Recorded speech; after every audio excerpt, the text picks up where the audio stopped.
Fatos e versões. O que vai impactar na sua vida agora no Café com Política. No Café com Política de hoje, a gente conversa com o deputado estadual Ulisses Gomes, do PT. Foi eleito pela Assembleia Legislativa como vice-presidente da CPI, gente, que vai apurar os fura-filas na vacinação contra a Covid-19. Olá, deputado, é um prazer falar com o senhor aqui na Rádio Super. Olá, Thalita, bom dia a você, a todos os ouvintes da Rádio Super. Obrigado pelo convite. Deputado, é triste, né, que no meio de uma pandemia a gente tenha que falar sobre uma CPI que vai investigar quem está furando fila. A gente começa falando sobre aquela lista, né, que teria sido enviada com uma expectativa de que houvesse aí 500, ou de que tivessem nessa lista ao menos 500 servidores da saúde do estado. Depois a gente percebeu e a gente recebeu que essa lista teria um aumento de 800 e poucos servidores. E hoje essa lista aqui já tem mais de 1.800 pessoas. Antes de falar sobre a CPI, eu queria que o senhor comentasse como que num momento como esse, a gente pode ter ações como essa, vinda exatamente do estado. Thalita, primeiramente concordar com você, muito triste. Lamentável a gente realmente dedicar tanto tempo para nos debruçarmos sobre essas graves denúncias. E que se agravam ainda mais, Thalita. Denúncias que recebemos ontem afirmam que claramente o governo tem continuado essa prática de vacinação. A orientação foi exatamente dada ontem para que continue a vacinação dos membros da parte administrativa do governo, porque eles alegam que estão fazendo de forma correta. Não aceitaram ainda a irregularidade, muito menos a imoralidade do que estão cometendo nesse momento. Então é lamentável, mas a Assembleia cumprirá com seu papel, com a responsabilidade que nos cabe de averiguar cada uma das denúncias. Você falou aí dos números. Sim. Começou com uma denúncia de 500, encaminharam em seguida uma lista falsa para a Assembleia com 556 nomes. 2 horas depois de encaminhar essa lista, até então, aquele momento, o secretário, numa coletiva 2 horas depois, anunciou 806. A Assembleia devolveu a lista, eles encaminharam uma lista não de 806, mas de 828, e agora apareceu uma outra lista de mais de 1.800 das superintendências, o que se somando dá mais de 2.500 nomes que furaram fila. É importante, Thalita, antes de mais nada, registrar que no cruzamento de informações nós podemos aqui afirmar que muitos desses nomes vacinaram de forma regular dentro da previsão do Plano Nacional de Imunização, o PNDI, né? Mas a denúncia, obviamente, infelizmente, também se concretiza diante de tantos, mais de centenas de nomes que vacinaram de forma irregular. O próprio governador já confirmou isso.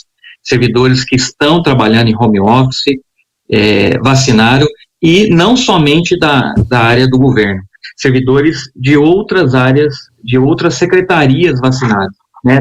Nós já fizemos alguns levantamentos, tem servidor da Segov, da Secretaria-Geral, do Meio Ambiente, né, que não estão na linha de frente, não deveriam ter sido vacinados, e lamentavelmente nós estamos aqui tendo que, em meio a uma pandemia, tantas vidas perdidas, uma preocupação enorme com o atendimento da saúde. Poderíamos estar focado em tudo isso, mas vamos ter que nos debruçar sobre essa CPI e ainda ver o governo confirmar que manterá esse processo de vacinação dentro da secretaria. Deputado, essa lista que até então foi revelada, né, porque a cada dia o número aumenta, essa lista que mostra e que revela, inclusive, que 62 cidades de Minas têm menos vacinados que servidores em home office que foram imunizados. Olha, eu acredito que deva ser até mais, viu, Thalita? Sem questionar o estudo que vocês fizeram, nós fizemos um levantamento, são centenas de cidades do estado de Minas que têm menos vacinados do que a secretaria. Claro que a gente fez isso no primeiro momento da denúncia, das 800 cidades, né? Atualizando para as mais de 2.000, pode chegar nesse número, mas seja ele centenas ou 60 municípios, o fato é que muitos municípios, pelos números que a gente tem visto, perdendo vidas diariamente, poderiam ter sido salvas essas vidas se essas vacinas tivessem sido distribuídas conforme a previsão legal. É claro que o governo está sustentando uma deliberação do comitê da CIB, né, um comitê tripartite, que deliberou sobre essas regras. Um comitê controlado pelo próprio governo, que delibera para si mesmo uma regra que, obviamente, permitiria e permite a vacinação de servidores que realmente têm atividade da linha de frente, da área da saúde, que estão no dia a dia, que estão atendendo, mas aproveitaram dessa regra, né, para privilegiar alguns. O governador Zema, que se elegeu falando que era contra os privilégios, vem cometendo essa prática nítida de um privilégio que não só seleciona quem vacina, mas seleciona mortes e mais, coleciona mortes e mais mortes no estado de Minas Gerais, porque essa escolha, eu não tenho dúvida em afirmar, é escolha de vida, porque na hora que você escolhe algum para vacinar, em detrimento de vários idosos, quase 30% de servidores da área da saúde de linha de frente que ainda não foram vacinados, você está escolhendo vidas no nosso estado de Minas Gerais e escolhendo uma casta de privilegiados em detrimento de outros. É lamentável. Ontem ocorreu a reunião, né, para a formação dessa CPI, com o deputado João Vitor Xavier, do Cidadania, sendo eleito presidente da comissão, Cássio Soares, do PSD, relator, e o senhor como vice-presidente dessa CPI, né, dessa comissão. E hoje à tarde, às 4 horas, está marcada uma nova reunião. O que vai ser discutido já hoje, sexta-feira?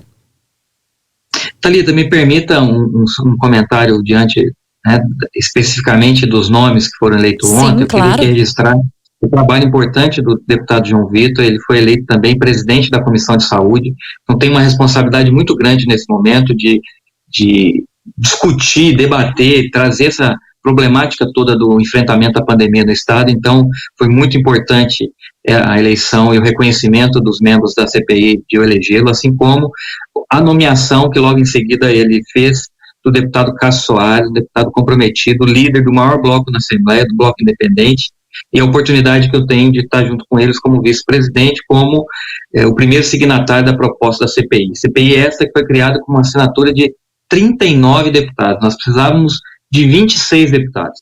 39 assinados, mais da metade da Assembleia, de oposição, de independente e de membros, de deputados que apoiam o governo. O que comprova a gravidade do caso. Não é uma disputa política aqui. É um interesse legítimo, claro e constitucional da Assembleia de apurar e fiscalizar. E, nesse sentido, o deputado Agostinho Patus, presidente da Assembleia, foi exemplar.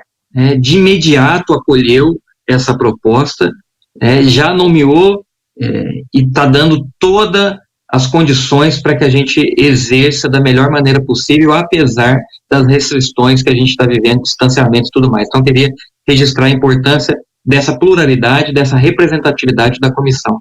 E o que nós iremos discutir hoje à tarde, na primeira reunião, são os requerimentos que vários deputados estão apresentando, né, não só os membros da comissão, os requerimentos de pedidos de informação.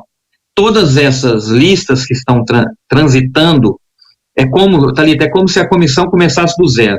Né? Nós não vamos nos debruçar sobre esses papéis ou essas informações que foram veiculadas até o momento. Nós vamos requerer de forma oficial para o governo.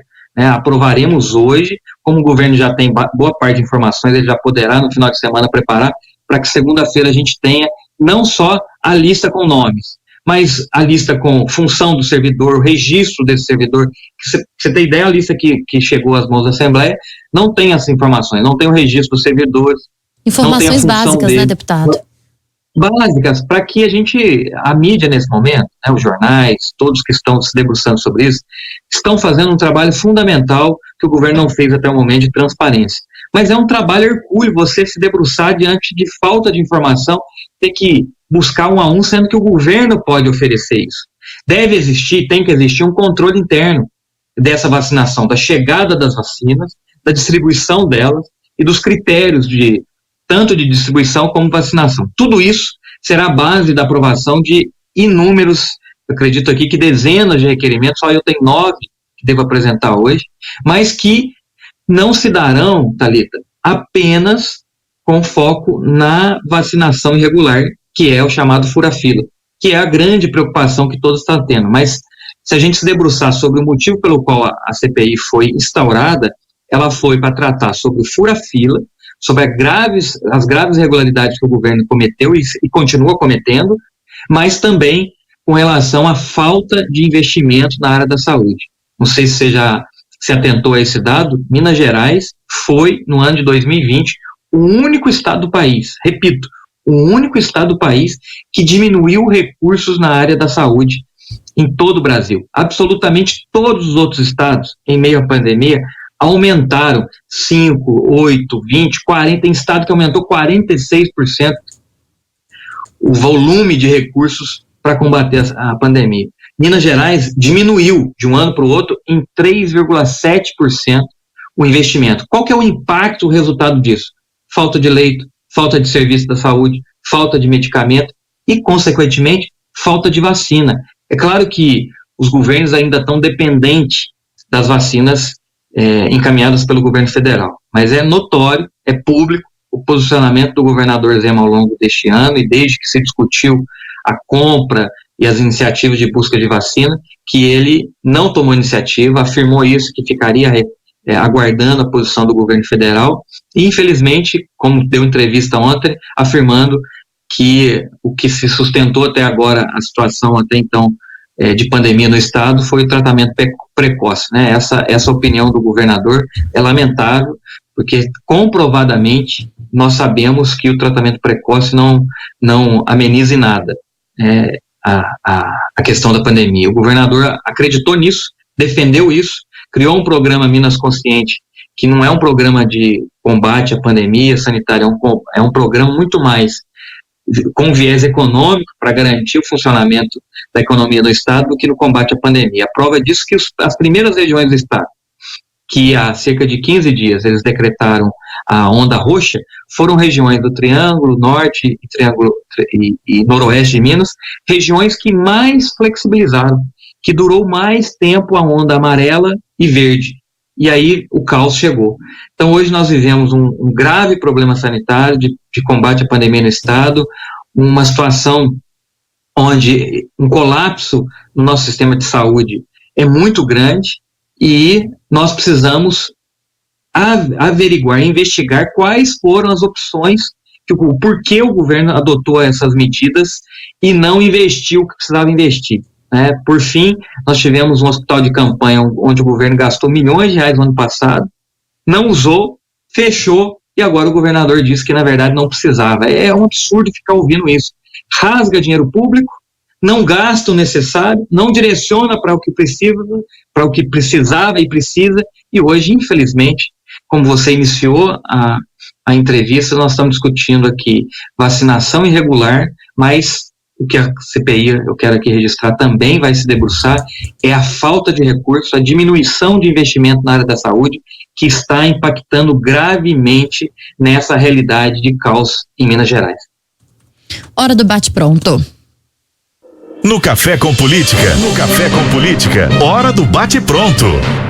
São perguntas objetivas, respostas objetivas. Combinado, deputado? Vamos tentar. Para começar, fura-fila. Triste.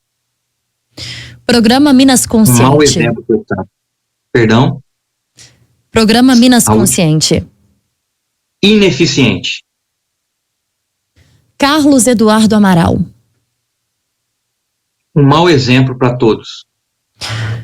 Governador Romeu Zema. Essa você me fez engasgar, porque seriam tantos comentários, mas eu vou registrar uma simples palavra: decepção. CPI. Uma esperança de que mude os rumos do governo com o resultado que ela oferecerá a Minas Gerais. A prioridade para Minas hoje. Saúde, vacina. Deputado estadual Ulisses Gomes, do PT, foi eleito pela Assembleia como vice-presidente da CPI, que vai apurar os fura-filas na vacinação contra a Covid-19. Foi o nosso convidado de hoje aqui no Café com Política. Obrigada, deputado. Sempre à disposição, Thalita. Um abraço, um bom dia a todos e a todas. Ótimo dia para o senhor também.